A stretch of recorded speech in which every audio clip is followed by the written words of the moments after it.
Alright guys, so here is the man cave as of now. It's coming together. My father-in-law and I actually put in a ton of work on this, painting the walls, fixing this entire back wall, replacing the ceiling, replacing the floors, actually ripped out carpet and stuff. I'll go into details of that later, but yeah, so this is what the man cave looks like now. And I'm starting to think I could do like a man cave construction series after I posted a video on National Bobblehead Day of getting the bobblehead boxes out and getting ready to put them in the shelves. Actually, I have a bobblehead in there right now. It's a joke, bro. The only one I have in there right now. Nice, my dog right there. But yeah, so a buddy of mine, Yankees Jets fan, he gave me an idea to film myself putting the bobbleheads into the cabinets. Started thinking, and I thought maybe I could do like a man cave construction series based off that.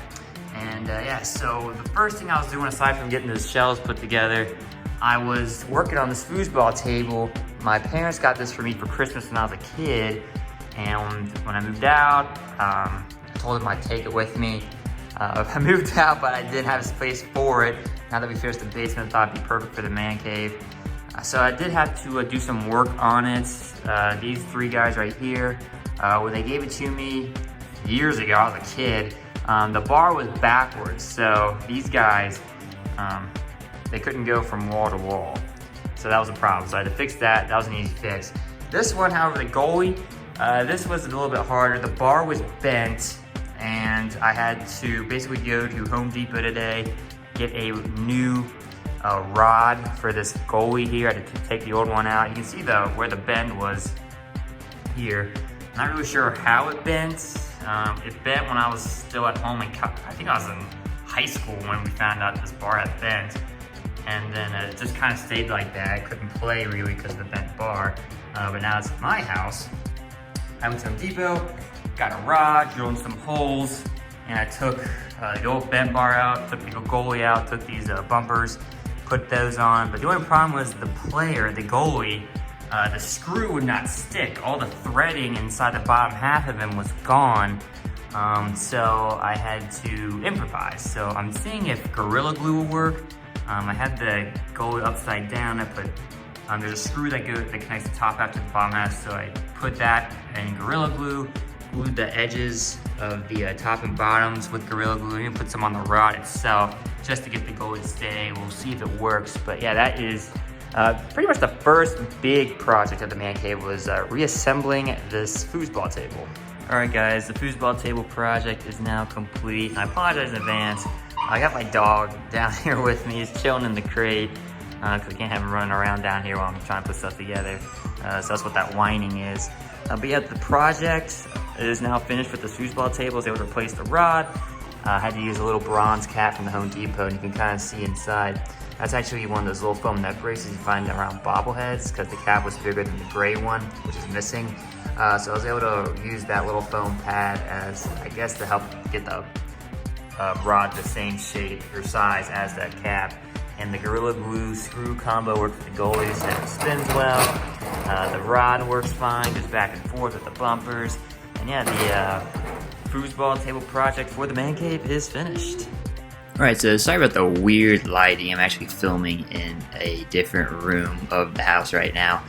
But yeah, so my wife and I, after Christmas, before New Year's, I had that time off. That week between Christmas and New Year's off. So we went up to IKEA. I'd been doing some research on what shelves I wanted, and I thought I wanted a bookcase, but you had to use like a wall anchor, and it was going to be way too expensive to actually get the amount of shelves I needed.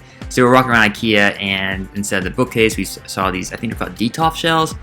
I checked them out. My wife liked how they looked. I liked how they looked. So we said, all right, we'll come back up tomorrow and pick up the shelves. I just wanted to go up there and see, like, because I didn't want to go there and buy something if I didn't want it. So we went back up the next day with my father-in-law's truck, and we bought the shelves, shoved them all into the truck, drove back home, and then we pretty much spent that night assembling. That's how cool my wife is. She helped her bobblehead, sports-obsessed husband make these shelves overnight.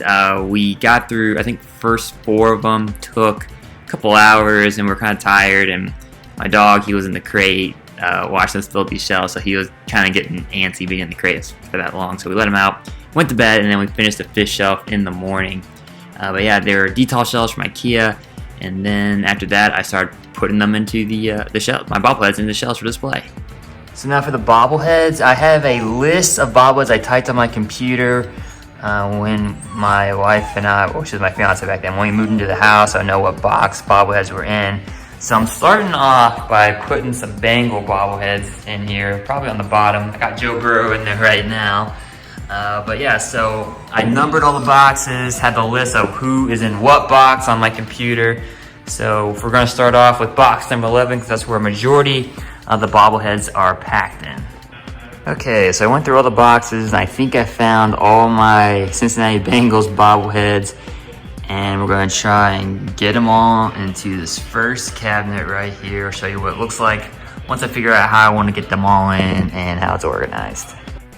Alright, so here's the first cabinet. Just put the Bengals bobbleheads in there. Definitely have a lot more room, so I may just try and rearrange it later. But here's the first draft, I guess, of what the Bengals bobblehead cabinet looks like. Kind of went from like the older players down to the modern players. So that's why we got Burrow and AJ Green, Gio on the bottom, and then we got guys like Boomer and Munoz, Nicky Woods, and Collinsworth at the top. But yeah, that is the rough draft of the first cabinet filled with my Cincinnati Bengals bobbleheads. I rearranged a bit of the Bengals shelf, just moved a couple bobbles to better, so you can better see the bobbleheads on the top, and I moved a couple bobbleheads on the second, third, and fourth shelves as well. And I'm starting to work on the Reds ones. So I decided to make this bottom shelf on the second cabinet a Mr. Redlegs bobblehead display area. So any bobblehead that features Mr. Redlegs is going on this cabinet, or this part of the cabinet, because I have a ton of bobbleheads with Mr. Redlegs. And then I just got out all the bobbleheads of the Reds players leading up to the Big Red Machine.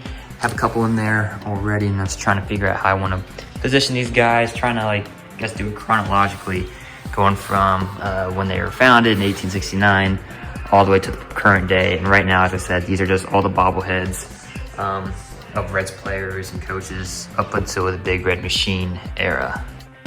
All right, so on the top shelf, we have the bobbleheads from 1869. That's the two Wright brothers, Harry and George. They started the Redlegs back then. They were the Red Stockings. And then it went all the way up to, I want to say 1940, or no, the 50s. So in the 50s, we had Chuck Harmon and Ted Blazewski. And then toward the front, I put the guys who actually won the World Series. And in the back, on the, I think, late 40s was the Nuxalls. I have two Joe Nuxall bobbleheads, one from the Reds Hall of Fame and one from the Reds in 04. But then I put the guys who won the World Series up front. 1919 was Ed Roush and Pat Moran, who was the manager of that team. And then the three 1940 World Series bobbleheads the Reds have. The Reds Museum actually gave these out: Johnny Vandermeer, Ernie Lombardi, and Paul Derringer. And then on this shelf, I did 60s up to the Big Red Machine, like right before the start of the Big Red Machine era. So pretty much everybody on here is on the 60s teams.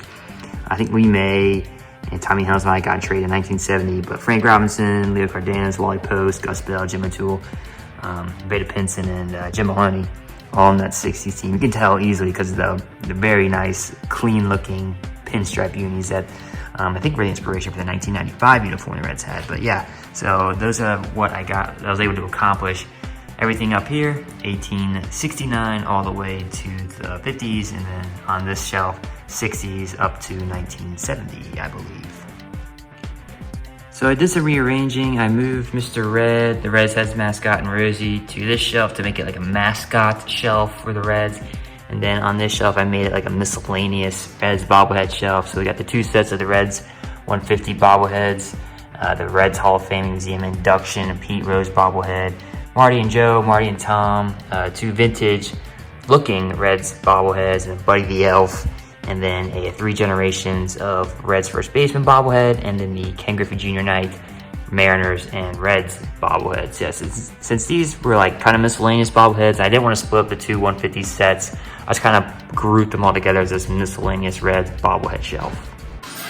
All right, the next shelf I'm working on is the superhero bobblehead shelf. So currently got all my superhero bobbleheads out.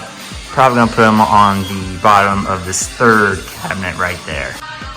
All right, guys, got all the superhero bobbleheads in there. These are all, they're mainly associated with the Reds, except for the little Spider-Man I got from Universal Studios, and then the Teenage Mutant Ninja Twister, and the Batman puck chop in the back. Those are from the Cyclones. But yeah, Batman, Superman, Black Panther, Rocket, Captain America, Iron Man, and Votto-Matic, the red superhero version of Joey Votto. Those are all given up by the Reds. And then Superman and Batman were from Foco. Alright, so today we're working on the Big Red Machine bobbleheads, trying to get these into one of the shelves. I think I have enough maybe for two full shelves. Definitely want to get the grade 8 and Sparky on one, and we'll see what happens with the other one. But yeah, these are the Big Red Machine bobbleheads, trying to put these on the shelf today. Alright guys, so here's the Big Red Machine shelves. We got the grade 8 and Sparky on this shelf, and then on this shelf we got a couple extra Big Red Machines. A couple more Pete Rose, Jungle Jack Billingham, Gary Nolan, another George Foster, Dan Dreesen, Sparky Anderson from the Reds Hall of Fame Museum. And then this one we got, of course, I said the grade 8. And then the Columbus Clippers, Sparky, Pete Rose batting, George Foster, normal size George Foster. And then we got Geronimo, Concepcion, Perez, Morgan, Bench, Griffey Sr. And I plan on putting the 2 replica rings, 75, 76 right there. Once I find those, when I've finished unboxing everything for the man cave. But yeah, those are the 2 Big Red Machine shelves. And I have another one coming in, so I've definitely got room here for that one. When it comes in, just have to stay tuned for that unboxing video.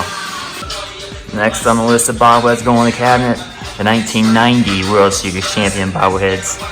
Trying to put them all on this shelf right here. May need to do some more rearranging, considering how many of the 1990 team there are. I got the 1990 World Series Championship Team bobbleheads on here. Got Glenn Braggs, Barry Larkin, Hal Morris, Todd Benningser, Ron Oster, Tom Browning, Joe Oliver, Chris Sabo, Tom Browning on the building, Sabo Rookie of the Year, Paul O'Neill, Joe Oliver, Billy Hatcher, Eric Davis, Barry Larkin, and the Nasty Boys.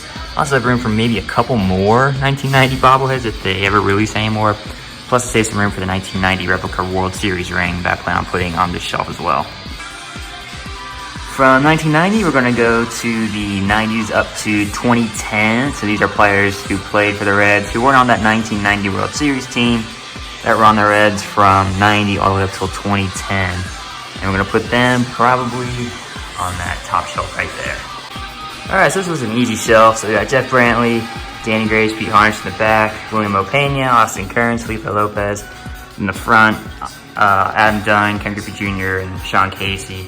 Because aside from Barry Larkin, who was on the 1990 World Series team, these were probably 3 of my most favorite players from this era of the Reds. The plan for these 2 shelves is to get the 2010s through 2013 team. That was the team that made the playoffs in 2010, 2012, and 2013. Try and get those on those 2 shelves, so see how it turns out. Alright, so we got the 2010 through 2013 Reds bobblehead teams on here. Bailey, Baker, Rowland, Volquez, Bruce, Gomes, Arroyo, and Harang in the back. And then on the shelf, we got Latos, Kozar, Cueto, Mizraco, Votto, Hamilton, Chapman, Phillips, and Frazier. So yeah, plus there's room. I could add more and move them from shelf to shelf. I gotta move some bobbleheads for future giveaways. So we're basically up to the modern Reds team, up to 2020 at least. Not sure I'm going to put these guys in the shelves. I may end up combining these 2 and go up till 2020 because there's a bunch of these guys who are no longer on the team, especially even after this season. So I'm going to play around with it and see how I want to organize these guys. Alright, so I didn't have to do any rearranging at all. So on this bobblehead shelf, we got everybody who was on the team pretty much from 2014 up until the 2020 playoff season. We got Dietrich, the double Scooter on Scooter, and then his Foco one, and same with Puig, Puig on a horse, and his Foco Puig, and then we got Adam Duvall and Scott Shep in the front. And on top, it's everybody who was on the 2020 playoff team. So we got Senzel, Winker, Votto, Iglesias, Aquino, DeSclafani, Barnhart. I have 2 Suarez's and then 2 Sonny Grays. And in the front, I had to put the Cy Young winner, Trevor Bauer, the first ever Reds pitcher to win the Cy Young. So yeah, that is the 2020 Reds playoff team shelf. And I want to say that's all the Reds bobbleheads. Finally got all the Reds bobbleheads in the cabinet. I got 3 shelves to play with. for a couple miscellaneous, like Cyclones, FC Cincinnati, and some other teams. But yeah, all the Res bobbleheads are now officially in the cabinets. Okay, so I got 3 shells left and a couple random bobbleheads here. We got a couple FC Cincinnati and Cincinnati Cyclones and other local teams. Also got a bunch from other teams as well, so I'm just gonna play around and see if I can fit the rest into these final 3 shells of the last cabinet. We have finished putting all the bobbleheads into the cabinets. So on this shelf is just a bunch of miscellaneous bobbleheads, mainly teams that I really don't have any affiliation with, that they were just like given to me or I picked them up. So like Blue, the Indianapolis Colts mascot right there, Blue. I got that when I went to the Bengals Colts game in Indianapolis a couple years ago. Got Panda Ray, The Undertaker, Bill Mazeroski, Falcons, Minneapolis Miracle. Just a bunch of bobbleheads from, as I said, teams and stuff I don't really have any affiliation with. Got a bunch of Japanese bobbleheads from my aunt and uncle, my cousin, who lived in Japan when they visited us. They brought those bobbleheads for me. So basically just miscellaneous bobbleheads on this shelf. This shelf is college mascots, National Bobblehead Hall of Fame, bobbleheads in the back there, a Frosty Frog from the Frosty Frog Cafe in Hilton Head Island, and then yours truly, the most handsome bobblehead you'll ever see. That was given to me by my wife back when we were, I think that was a couple years after we graduated college. And then on this shelf, got Cincinnati stuff, so we got Cincinnati Cyclones bobbleheads in the back, Ken Griffey Jr., Cincinnati Jungle Cats, that used to be the arena football team in Cincinnati. Buster, the Mighty Duck from the Cincinnati Mighty Ducks team before they folded. Then the 3 FC Cincinnati bobbleheads that have been released, Kendall Lawson, the vintage FCC bobblehead, and Gary the mascot. But yeah, that is all the bobbleheads in my collection. Finally put them in the cabinets. And I'll do a breakdown, analyzation video of this sometime. Probably it's going to be the bobblehead collection video update for 2020. Even though it's filmed in 2021, but every bobblehead in here is from 2020 and before. So yeah, stay tuned for that video. And the bobblehead aspect of the man cave construction is now complete.